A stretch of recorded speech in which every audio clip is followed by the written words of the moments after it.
слънце грее, аз съм вече първолак. Ученик съм аз, всички буквички да знам.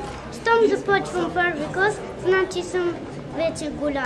Високи сини планини, градини захарани, небето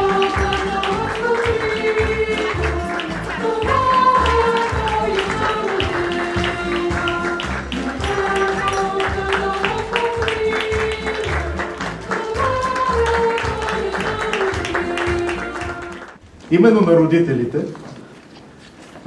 дължим това желание, бидейки зад граница, бидейки далеч от България, техните деца да не скъсват връзката, да остават свързани с нашата държава, да остават свързани с български език, да остават свързани с всичко българско. По часовник става, времето следя. Мирно начинае си, тяла наследя. Аз съм българче и силна майка мене е родила. Хубости, пага обилна моята мила. Бяла спредната каштурка с две липи отпред. Тука майчина миловка сетих най-напред. Тука под липите не веднъж играх. Тука с весели дограли скачих и се смях. За напред да учите сериозно български, да знаете много за България, да обичате България. Искам да ви пожелая от тук нататък много успехи в вашето обучение.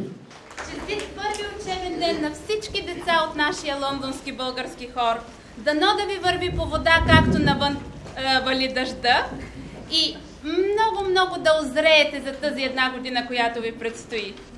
Dilmano, Dilbero, Dilmano, Dilbero, кажи ми как си сади пимперо, кажи ми как си сади пимперо, Dilmano, Dilbero, Dilmano, Dilbero, кажи ми как си сади пимперо, кажи ми как си сади пимперо.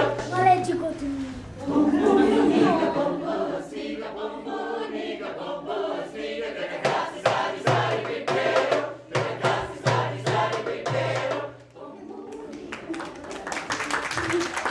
От името на посолството, от името на всички вас, за всички усилия, които тя полага и ще продължи да полага и да слуша учениците.